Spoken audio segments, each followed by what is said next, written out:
ใส่หัวโมตนายอดดันแต่เราขอบคุณนะแม่เจ้าคุณนะแม่ราตรีเป็นนะไม่งามกับบ่นี้โดนนาโมสีคุณแม่ราตรีตามหน้าแม่แก้วไปทอดไปแผ่เมืองบนละจันทร์พ่อแก้วแม่แก้วบัตรปันดีหลีคุณแม่ราตรียกกระยืนดันให้จะห้องหาวิญญาณยังเจ้าแม่ไทยจะไปห้องไปให้รีบกลับมาพ่อแก้วแม่แก้วบัตรปันนะเจ้าค่ะอยู่ที่ไหนจ้าขับมาดีคุณแม่ราตรียอดดานเรียบร้อยยกมือ10 นิ้วกายเก้าเกสีคุณแม่ราตรีปั่นมาแล้วเจ้าได้น้องถวายจ้างสอลูกเต้าบ่เต้าแต่นั้นก็จะยกยอดานคุณแม่ราตรีจักจานไปหาแม่แก้วพ่อแก้วว่าอันปัดปั่นในวันนี้แล้วว่าแม่ราตรีจักจานไปหาแม่แก้วนั่นข้ากับพ่อแก้วเนื้อเจ้าที่ได้ตายได้ลาโดยไปนั่นเราวิญญาณพ่อเจ้ามารับของดานว่าแม่ราตรียกยืนตานหาปิตามารดาที่ตายลาว่าอันมารับของดานในวันนี้แล้วกันน้ำเพียงขอเหือได้ยังกันน้ำเพียงฝังพ่อลอยมาหาตะแลงเป็นกามาจับปากประตูบ้านวิญญาณแม่แก้วพ่อแก้วนั่นเล่าบ่เต้าแต่นั่นและวิญญาณแม่พระน้องเป็นคนทานแม่น้องยังหายแล้วเนี่ยว่าแม่ราตรียกยืนถวายว่านายเอ๋ยนายกลับมาบ้านมารับของตามในวันนี้แล้วแม่ทั้งถวายแล้วจะขอบคุณพระเจ้าดวงเกศรคุณแม่พระนอมราตรีแม่เจ้าคุณแม่พระนอมยอดดานนั้นเราเจาะใส่หัวใส่เกายกหินยอดดานประนอมคุณแม่บ่ดานไปไหนจะดานเป็นปัจจัยเจ้าแก่นั้นฟังคุณแม่พระนอมยอดดานเรียบร้อยส่วนคุณแม่ราตรีตาหน้าพ่อหาแม่ที่นี่ละกันที่เสียงอารมณ์ดังมีชื่อว่าแม่แก้วแม่อยู่ที่ไหนตั้งใดนั่นแล้ววิญญาณแม่แก้วเสด็จลงมาพ่อแก้วแม่แก้วบัดปันนะเจ้าค่ะที่นี่ที่ลาเจ้าทางนบีคุณแม่ราตรียอดดานญาตินางของคำดอดดาวสลีบุญจูท่านละพระครูวิสิตรอเจ้าท่านเจ้าอาวาสยอดดานนั่นเราปัญจดานเจ้าเทวบุตรเทวดาเทวบุตรเทวดาหักษาเจ้าขาหักสวัสดิ์สาวาบุญเรืองที่ดียอมือสียอดดานกราบน้องพระครูวิสิตนันทวัฒน์เจ้าขาจะตามไปหาแล้วตัวท่านเจ้าเทวบุตรเทวดาก็ยังนั่นเล่าตนรักษาขอเฝ้ายังวัดนาบุญเรืองเมื่อในวันนี้มีชื่อมีเสียง ทธาวัดบุญเรืองเป็นเก้าเป็นเงาก็จะน้อมถวายยอดานใส่เก่าพระครูวิสิทธินันทวัฒน์ดานหาเทวพุทธเทวดาหักษาเนื้อเจ้าวัดเจ้าว่าในวันนี้เราที่ได้พอเฝ้ายังวัดนาบุญเรืองเจ้าที่เจ้าทานที่มีชื่อมีเสียงหักษาวัดบุญเรืองก้อยที่เจ้าข้าอำเภอเวียงสาในวันนี้แล้วของกินและของทานยกกระยืนทานด้วยมันมีความหมายเหมือนสายน้ำดันสัจจะอธิษฐานเจ้าซอยดอกปานสายก็สร้างบุญกินบุญทานเป็นบุญแสนจาดน้ำยาแสมปางฟ้าสนางหมดแล้วนอเจ้าจักกินตาเนาเป็นเงาห้องใบพ่อแม่เป็นเจ้าบ้านละหลังมองมันมีงานฉลองยังกางขวางแก้วกูที่หนึ่งลำเจ้าดานักการเอวว่าสร้างเสร็จแล้วฉลองนอนายจะฉลองกุฏิละแลสุมป้าดูบุญกรรมบุญจูเจ้าใบนาเกียรติวัดบุญเรืองเนาเจ้าภาพเก่าว่าวัดจะงามอารามจักสวยกินตัวด้านด้วยเตพ่อเจ้าแม่เจ้ามุลลาสัทธาวัดบุญเรืองเป็นเก่าในวันนี้เราจะยกยืนยอดานจะฉลองกุฏิละพร้อมซุ้มละประตูบุญกรรมบุญจูก้อยที่ว่าวันนี้จะยาโจกจาง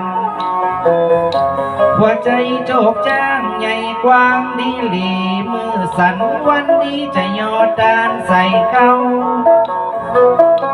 มุลลาสัทธาไหลมาหลังเต้าพ่อแม่เป็นเจ้าร่วมกินร่วมทาน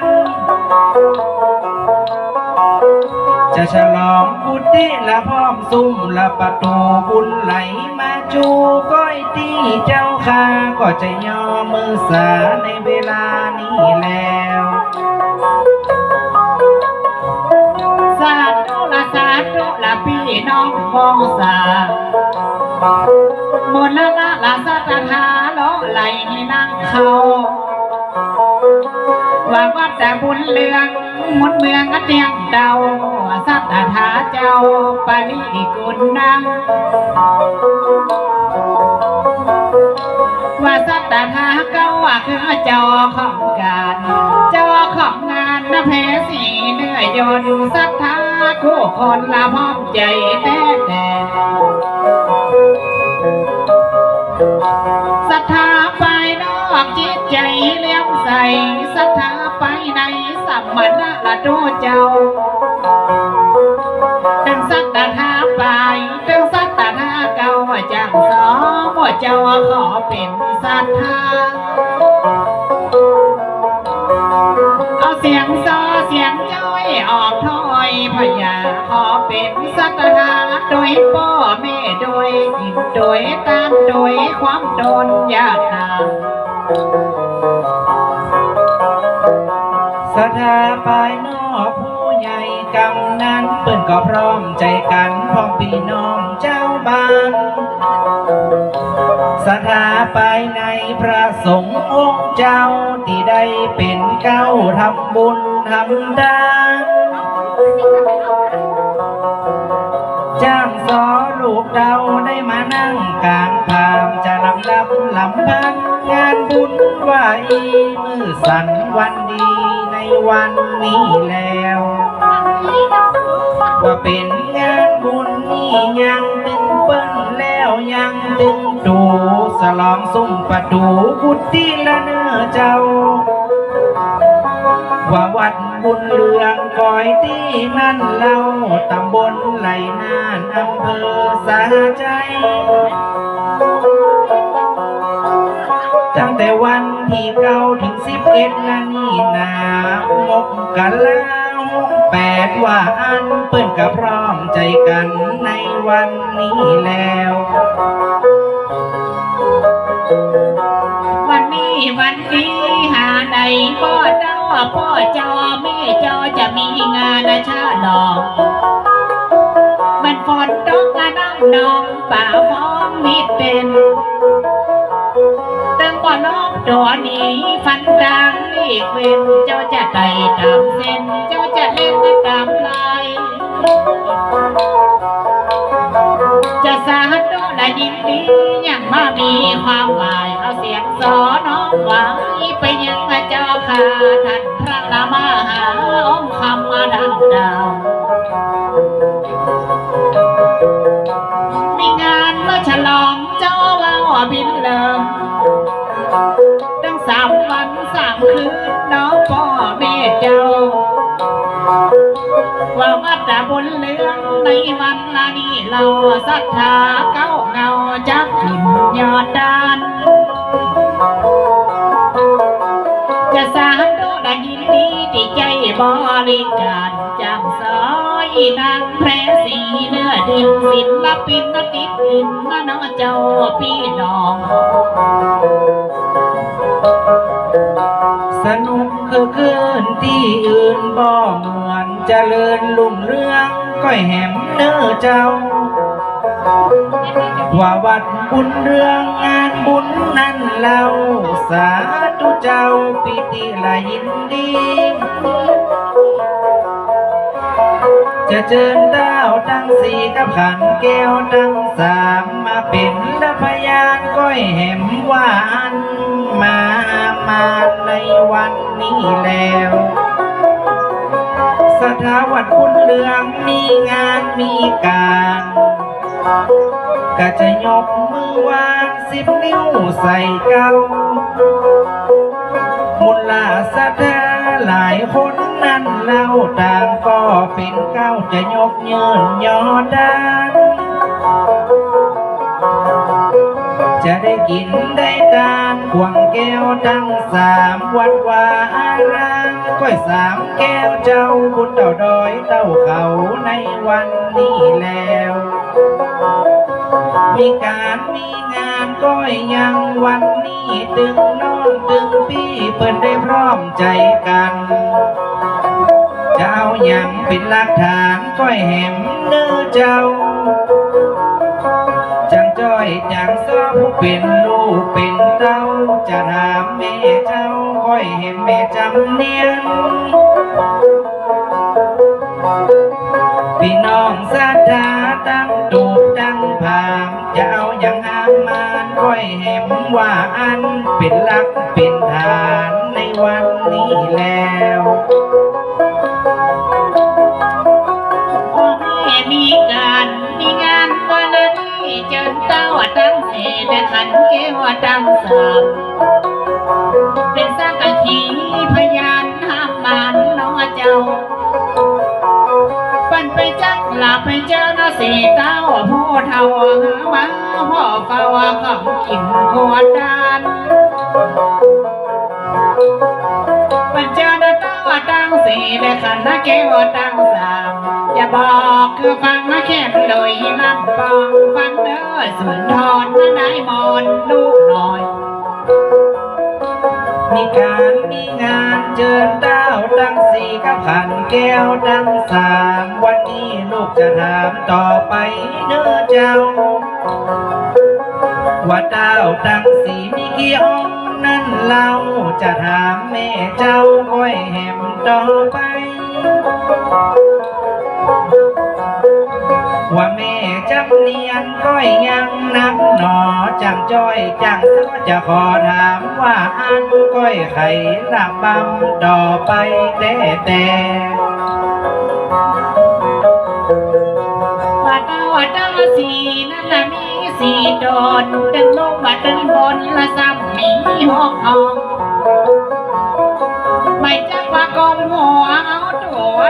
คอนเห็นลอยลั่นกองจักจะเข้าไปกันลูกต่างอกอีแม่ไม่ตั้งใจปากเขียนดาเพียนไหวไปไหนลูกลาถามมาถักมาพ่อมาดาลูกเก่ามองดวนหนึ่งนี่ยังชื่อยังขอถามสักคำก้อยแหมเนื้อเจ้าหักษาทิศใดในวันนี้เล่าอีแม่ก้อยเล่าลำดับนาลำดาวองดวนหนึ่งนี่ยังชื่อยังจะถามแหมกำก้อยยังว่าอันเปิ้นใดหักษาทิศใดนั้นแล้วเจ้าสันตาอาราทักแต่รักษาด้านออกแม่จะเมียนแม่จะบอกเมื่อให้มาทำลูกเคยตั้งใจฟังเตี้ยน้อยเตี้ยน้อยเต้าวีโนปักข้ารักษาด้านดอกมาแม่หอมมาขอซอยบอกกอกหนักปล่อยเป็นป่าซอยลอยวังเต้าวีลุนลาแต่รักษาด้านใดว่าเต้าผู้เวนรักษาด้านเหนือปรากฏแต่จดเหยื่อสีทิศสีด้านจะบอกคือฟังน้อยพี่น้อยแม่ธรณีเป็นลูกของไผ่จะถามเขาไปลันทิ้งลันดองจะขาพบเจ็บบ่เน้นเต้าแมงปองตัวแม่จันก้อยไข่ลาบังแม่ธรณีนี่เป็นลูกของไผ่ก้อยจะลำไร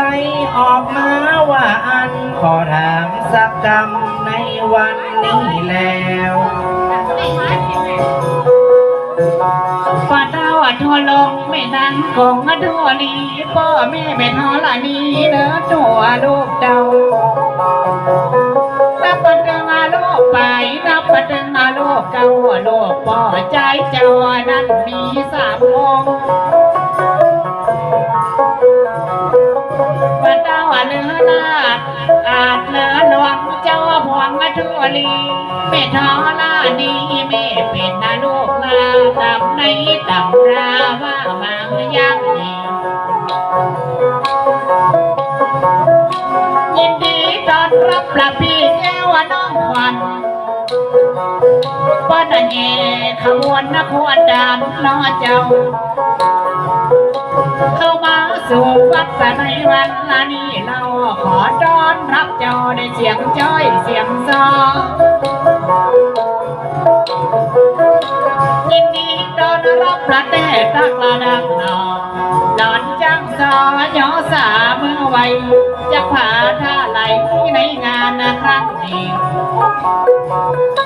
ยินดีต้อนรับละคณะสัตยาที่เข้ามาหาในวันนี้เจ้ามุลาสาธาพ่อเจ้าแม่เจ้าต่างก็เป็นเก้าเอาขวดดานมาห้องสถาต่างบ้านถึงบ่ละมองมากินมาหอมก้อยที่ว่าอันจะได้ยกยอดดานด้วยกันแต่ว่าของด้านเจ้ามีกี่ละประการจะเข้าไปถามโนตัวแม่เจ้ามีกินมีตาในวันนี้เราจะถามแม่เจ้าอันเรื่องของด้านว่าเปิ้นมีงานแล้วยังฉลองบ่ละมองบ่ได้กองมือเศร้าก้อยไข่สำเนาในวันนี้แล้ว